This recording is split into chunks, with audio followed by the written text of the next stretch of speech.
हर किस्म की तारीफ़ व तौसीफ़, बड़ाई, किबरियाई, हम्द व सना उस अल्लाह रब्बुल आलमीन की लायक व ज़ेबा जो सारी कायनात का खालिक, मालिक, मुदब्बिर, हाकिम, तने तन्हा पालनहार है, वहदहु ला शरीक है। उसी ने हम इंसानों को अपनी तमाम तर मखलूक़ात में अफजल और अबतर बनाया। हमारी रुश्द व हिदायत के लिए अम्बिया और रसूल का सिलसिला जारी किया। दरूद व सलाम हो तमाम अम्बिया किराम पर, बिलखुसूस नबी आखिरुज़्ज़मा मुहम्मदुर रसूलुल्लाह सल्लल्लाहु अलैहि वसल्लम पर। अज़ीज़ बच्चों, नौजवान साथियों, बुज़ुर्गों, पर्दा नशीन माओं और बहनों, जिस माह से हम गुज़र रहे हैं,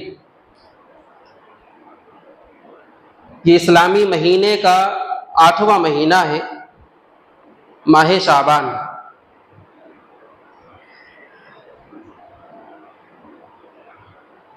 जब इस महीने के ताल्लुक़ से अपने समाज और माशरे के अंदर नज़र दौड़ाते हैं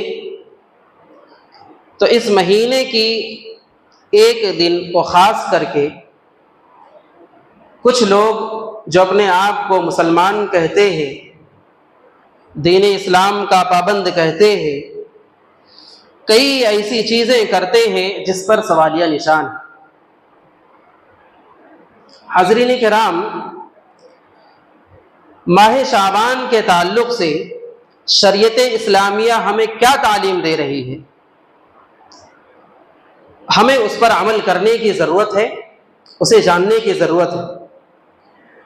अगर हम नबी अकरम सल्लल्लाहु अलैहि वसल्लम की ज़िंदगी को देखें कि आप सल्लल्लाहु अलैहि वसल्लम इस महीने को कैसे गुजारते थे, और हमें देखना भी है इसलिए कि अल्लाह रब्बुल आलमीन ने फरमाया लक़द कान लकुम फ़ी रसूलिल्लाहि उस्वतुन हसना, हमारे लिए उसवा, हमारा नमूना कौन है?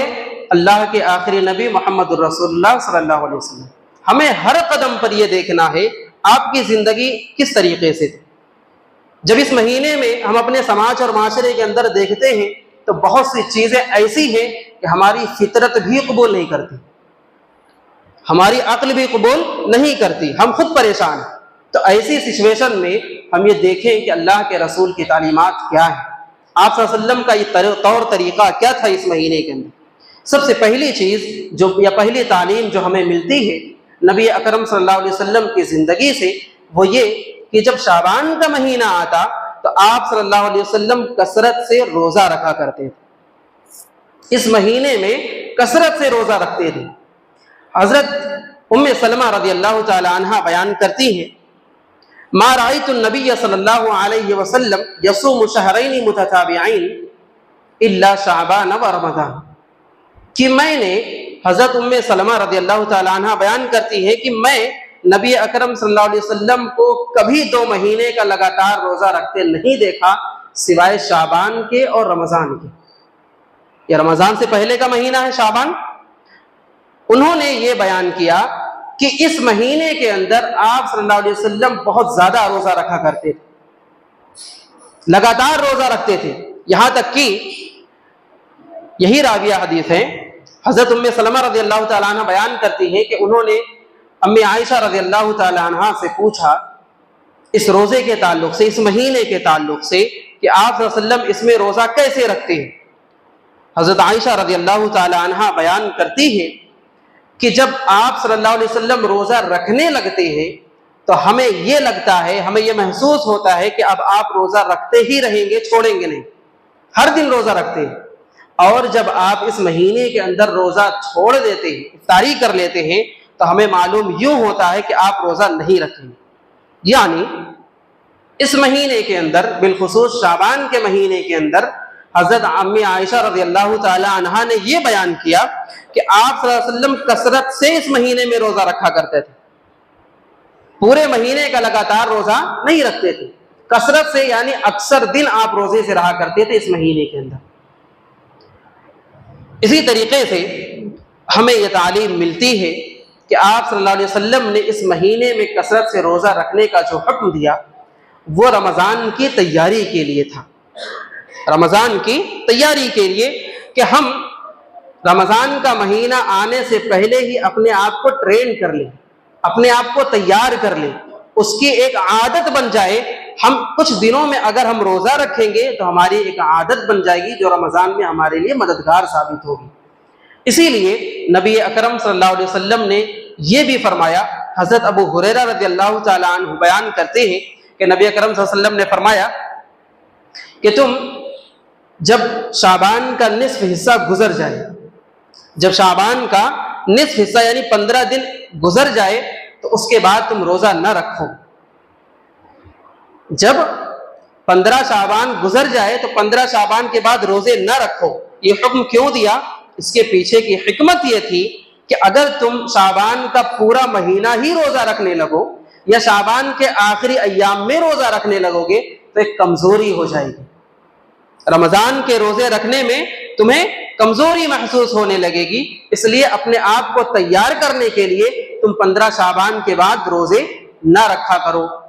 ये हुक्म भी हमें दिया, जिससे हमें यह तालीम मिलती है कि नबी अकरम सल्लल्लाहु अलैहि वसल्लम खुद बजाते खुद कसरत से इस महीने में रोज़ा रखते थे, लेकिन हमारी सहूलत के लिए, हमें तालीम देने के लिए और रमज़ान की तैयारी करने के लिए हमें यह बतलाया कि 15 शाबान तक रोज़े रख सकते हो, उसके बाद आप छोड़ दो। दूसरी चीज़, रोज़े के ताल्लुक से हमें यह बात मालूम होनी चाहिए कि रमज़ान आने से पहले ये सोचकर रोजा रखना कि हम रमजान की खुशामदीद के लिए रोजा रख रहे हैं, ये सही नहीं है। हम रमजान से कुछ दिन इब्तिदाई रोजा रखें कि हम रमजान आने की खुशी में चंद दिन रोजा रख लें, शरीयत इसकी इजाजत हमें नहीं देता है। 15 शाबान के बाद रोजा वो शख्स रख सकता है, कोई भी रख सकता है जिसे कमजोरी महसूस ना हो। या इस तरीके से जो कोई शख्स अपने आम दिनों के अंदर जुमेरात का और पीर का रोजा रखता था, वो शख्स भी रख सकता है, वो शख्स भी उसको रख सकता है। तीसरी बात, शाबान के ताल्लुक से जो हमें ये तालीम मिलती है, हजरत आयशा रज़ियल्लाहु ताला अन्हा का तरीका है ये। वो क्या करती थी, उनका बयान है कि वो कहती हैं कि शाबान महीने से पहले मुझे फुर्सत नहीं मिलती थी कि रमजान के महीने में जो रोजा मेरा कज़ा हो चुका है, जो रोजा छूट गया है, उसकी अदायगी का मौका मुझे नहीं मिलता था, इसी शाबान के अंदर वो पूरा किया करती थी। तो इससे ये बात मालूम होती है कि जिन लोगों के रोजे पिछले रमजान के छूट चुके थे, कुछ रोजे छूट गए हैं, बिलखुसूस खवातीन के कुछ रोजे उनसे छूट जाते हैं, तो उन्हें चाहिए कि इन पूरे साल के दौरानिया में कभी भी रोजा रख सकती है। रमजान गुजरने के बाद शव्वाल के महीने में, उसके बाद के महीने में, उसके बाद के महीने में, पूरे साल कभी भी रोजा रख सकती हैं। वो अपने उस कर्ज की अदायगी कर सकती हैं। लेकिन अगर अभी तक नहीं किया है तो इस शाबान का महीना यह आखिरी महीना है, अभी तो अगला रमजान आ जाएगा, तो पिछली जो कज़ा थी इस महीने के अंदर एहतियातन हमें पूरा कर देना चाहिए। अम्मा आयशा रज़ियल्लाहु ताला अन्हा यही बयान करती है कि इस महीने से पहले मुझे फुर्सत नहीं मिलती थी कि मैं उनकी कज़ा कर लूँ। मालूम ये हुआ, इन तमाम अहादीस की बिना पर हमें जो बात समझ में आती है वो ये कि शाबान का महीना जो फजीलत वाला है वो इस नाहिए से कि अल्लाह के रसूल सल्लल्लाहु अलैहि वसल्लम इसमें कसरत से रोज़ा रखा करते थे, इस महीने में कसरत से रोज़ा रखा करते थे। हमें चाहिए कि नबी की सुन्नत को जिंदा करते हुए इस महीने के जो अय्याम हैं उन अय्याम में हम रोज़ा रखा करें। एक दिन छोड़कर रखें, 2 दिन छोड़कर रखें, आज रखें, 2-3 दिन के बाद फिर एक रोज़ा रख लें। इस तरीके से हम इस सुन्नत को जिंदा कर सकते हैं।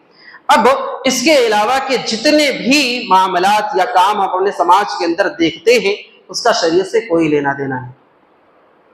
हम जरा उस तरफ चलें कि हम अपने समाज के अंदर जब देखते हैं तो ये शाबान का महीना जब आता है तो लोग क्या क्या करते हैं। सिर्फ शाबान के महीने की एक दिन को खास कर लिया है, 15वीं शाबान को, सिर्फ एक दिन को खास किया है, और इस एक दिन के अंदर और बिलखुसूस कई काम ऐसे हैं जो उसके बाद ये करते रहते हैं। सबसे पहली चीज 15वीं शाबान के दिन का रोजा रखना। हमारे बहुत से मुस्लिम भाई 15वीं शाबान का रोजा रखते हैं। उसके पीछे उनकी क्या हिकमत है, इसके पीछे वो क्या चाहते हैं, सिर्फ और सिर्फ इसी दिन का रोजा रखना शरीयत किसी भी दिन को खास करके रोजा रखने की इजाजत नहीं देता, इल्ला ये कि उसने हुक्म दिया हो, शरीयत ने हुक्म दिया हो। जैसे रमजान के महीने का रोजा रखना हमारे ऊपर फर्ज किया गया है, इसलिए हम रमजान का पूरा महीना रोजा रखते हैं। इसके अलावा अगर हम पूरे महीने, इसीलिए नबी अकरम सल्लल्लाहु अलैहि वसल्लम ने फरमाया अगर तुम्हें रोजा रखना है तो सबसे बेहतरीन रोजा ये सौमे दाऊदी है। एक दिन रोजा रखो, दूसरे दिन इफ्तार करो, यानी एक दिन छोड़कर दूसरे दिन रोजा रखना ये सबसे बेहतरीन रोजा रखने का तरीका है। तो इस तरीके से जब रमजान का रोजा हमारे ऊपर फर्ज किया गया, इसीलिए हम लगातार पूरा महीना रोजा रखते हैं। तो शरीयत ने अगर हमारे ऊपर इस तरीके के कोई अय्याम रखे हैं, मसलन आप सल्लल्लाहु अलैहि वसल्लम की सुन्नत है जुमेरात को रोजा रखना, पीर को रोजा रखना, ये सुन्नत समझकर हम करते हैं, लेकिन 15वीं शाबान का बिलखुसूस रोजा रखना ये शरीयत में कहीं भी नहीं मिलता। हम सल्फ़े सालिहीन की जिंदगी को देख ले, नबी अकरम सल्लल्लाहु अलैहि वसल्लम की जिंदगी को देख ले, आप सल्लल्लाहु अलैहि वसल्लम ने कभी किसी को हुक्म तक नहीं दिया कि तुम 15वीं शाबान का रोजा रखो। आज हमारा मुस्लिम समाज, आज हमारे बहुत से मुस्लिम भाई बिलखुसूस 15वीं शाबान का एहतमाम करते हैं, और उसके बाद 15वीं शाबान की रात का जो आलम है, अल्लाह की पनाह, कुछ लोग इसे इबादत समझकर, नेकी समझकर, और कुछ लोग जो बिलखुसूस हमारे नौजवान हैं वो समाज और माशरे के लिए सरदर्द है। हमारे बहुत से भाई इस 15वीं शाबान की रात को मखसूस करते हैं, मजलिसें बिठाते हैं, क़ियामुल लैल करते हैं, खूब नमाजें पढ़ते हैं, इस तरीके के आमाल अंजाम देते हैं जिनका ताल्लुक मस्जिदों से है। ये आमाल करना भी शरीयत के अंदर जायज़ नहीं है। ये अमल बिदात है, ये अमल बिदात है, शरीयत ने इसकी इजाज़त नहीं दी है।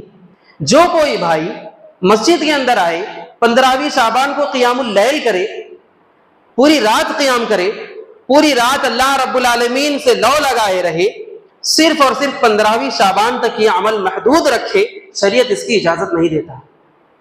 ये अमल हमें करना है, आज भी करें, कल भी करें।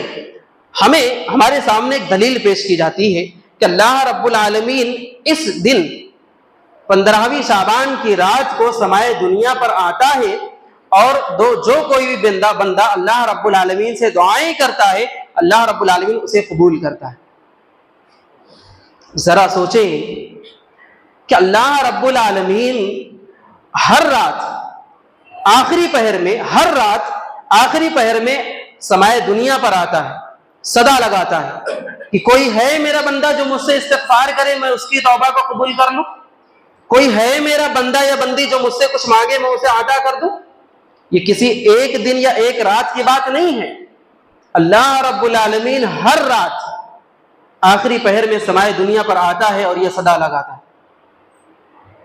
हमने ये अपनी तरफ से अखज़ कर लिया, अपनी तरफ से ये बात गढ़ ली, अपनी तरफ से इसे दीन समझ लिया कि अल्लाह रब्बुल आलमीन 15वीं शाबान की रात में आएगा और हमारी बख्शिश करेगा।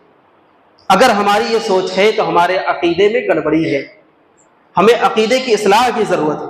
अल्लाह रब्बुल आलमीन हर रात अपने बंदे के लिए समाए दुनिया पर आता है। हमें चाहिए कि हम हर रात अल्लाह रब्बुल आलमीन की इबादत करें। हमें चाहिए कि हर रात उठकर अल्लाह रब्बुल आलमीन से लौ लगाएं। कि किसी एक रात को खास करना शरीयत इसकी इजाजत नहीं देता।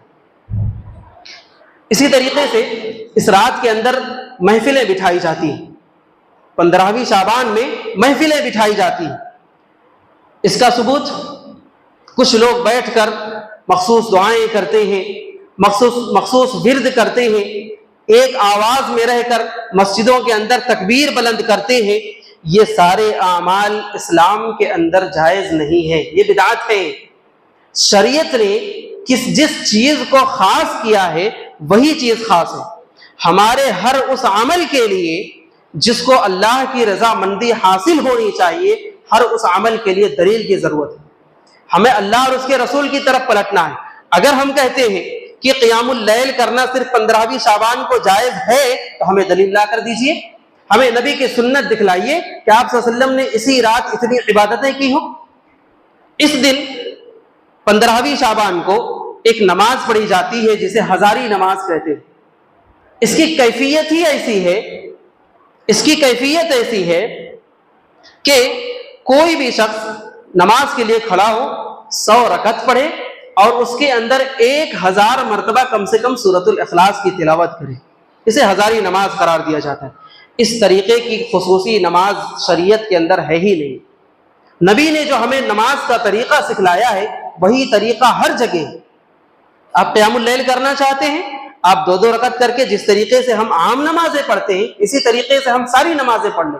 हमारा क़ियामुल लैल, हमारे नवाफिल, हमारे सुनन, हमारे फ़राइज़ सारे के सारे उसी तरीके पर है जिस तरीके से नबी ने हमें सिखलाया है।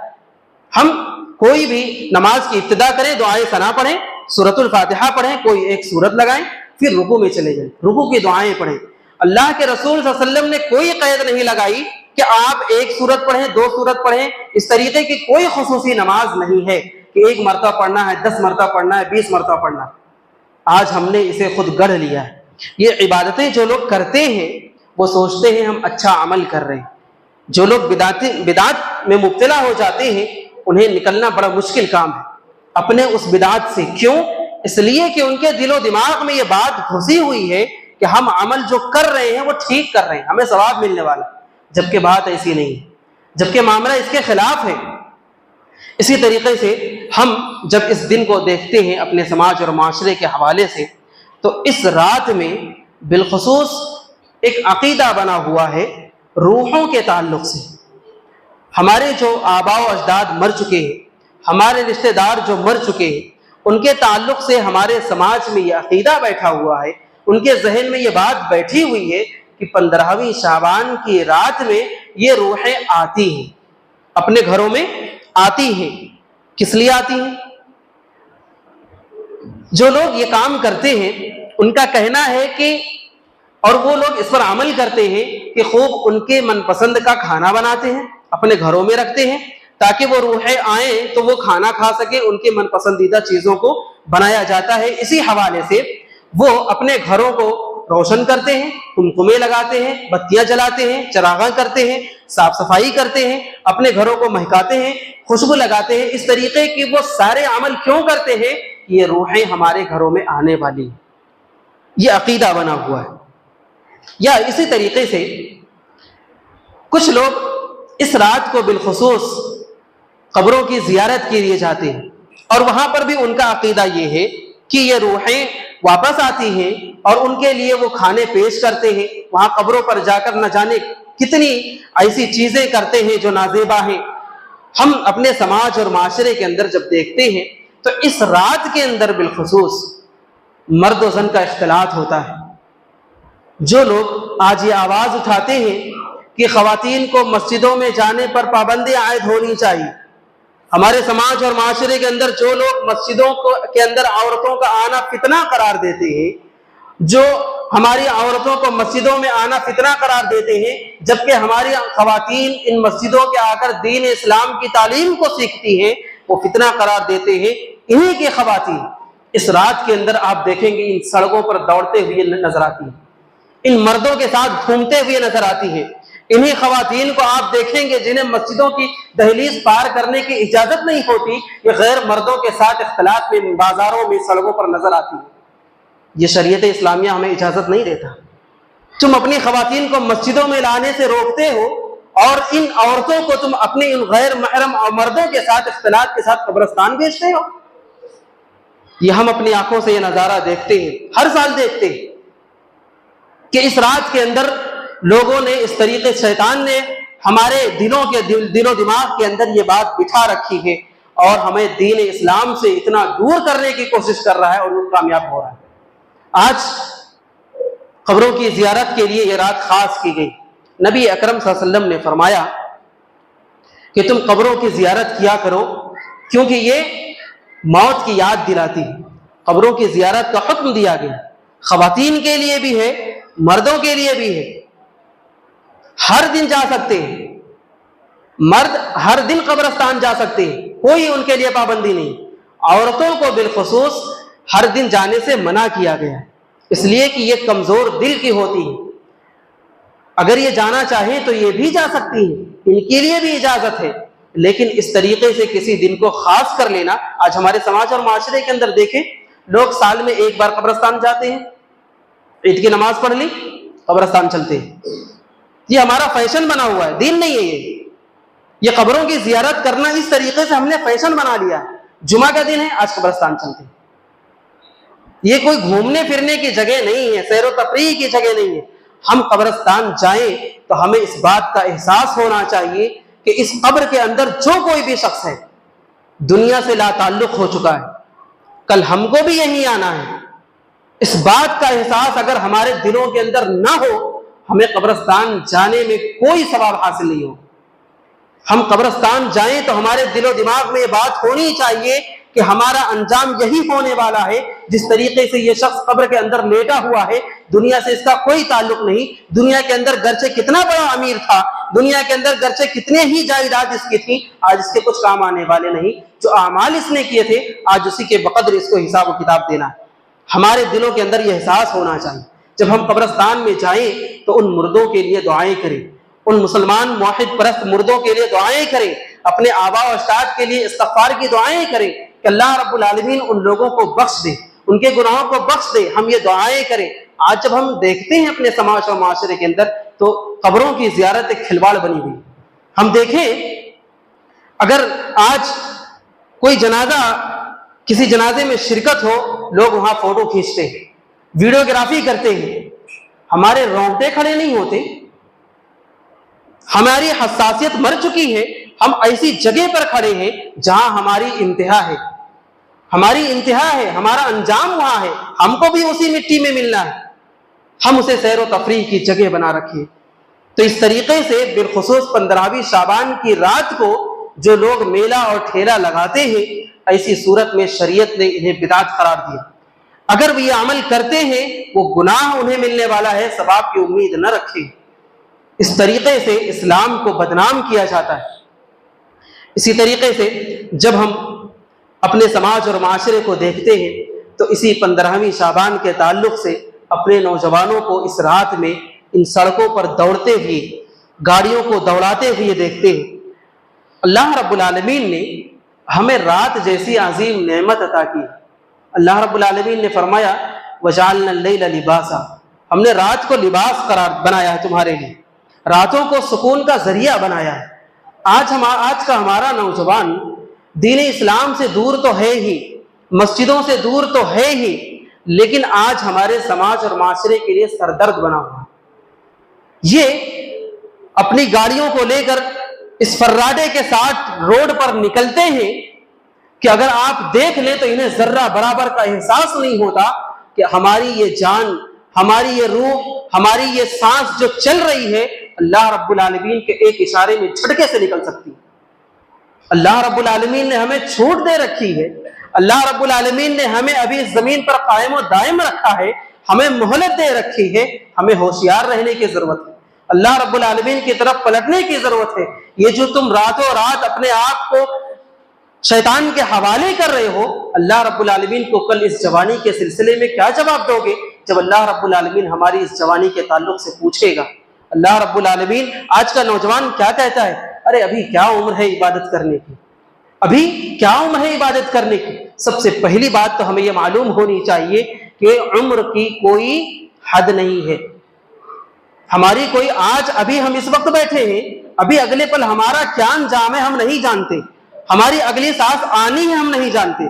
आज का नौजवान कहता है अरे जब बूढ़े हो जाएंगे तब मस्जिदों का दामन पकड़ लेंगे।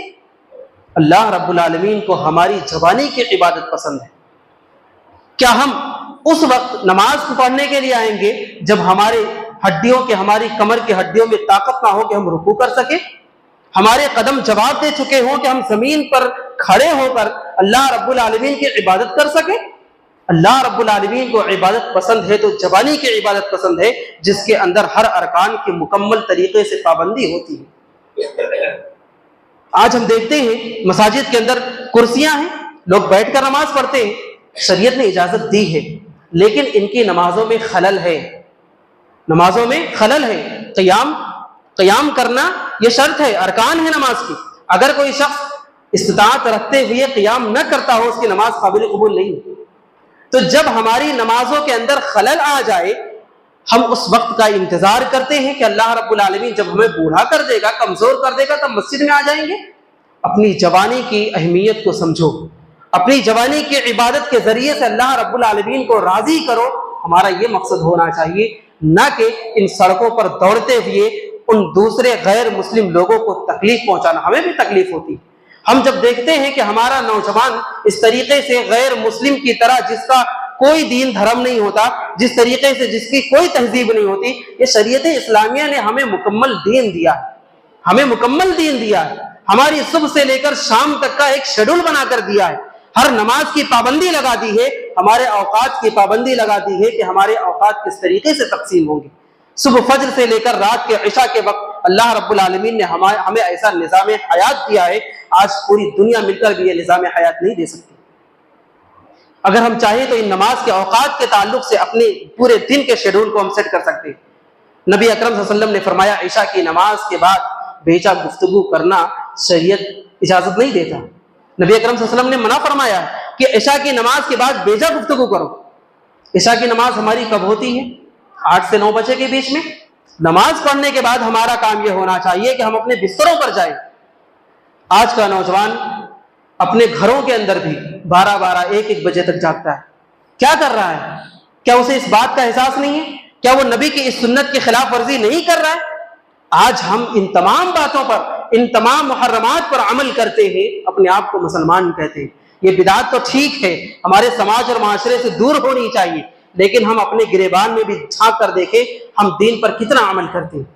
बिदात के हवाले से नबी अकरम सल्लल्लाहु अलैहि वसल्लम ने फरमाया कि जो कोई शख्स दीन इस्लाम के अंदर बिदात ईजाद करता है, कोई ऐसा अमल जिसका शरीयत में कोई ताल्लुक नहीं, ऐसा अमल करता है, कल क़यामत के दिन उसका अंजाम ये होगा कि नबी अकरम सल्लल्लाहु अलैहि वसल्लम हौज़े कौसर पर बैठे होंगे, अपने उम्मतियों को जाम पिला रहे होंगे, पानी पिला रहे होंगे। कुछ लोग ऐसे आएंगे जिनके आज़ाए वज़ू चमक रहे होंगे, आप वसल्लम दूर से पहचान लेंगे कि हमारी उम्मती है, लेकिन फरिश्ते उन्हें रोक देंगे, आगे जाने से रोक देंगे।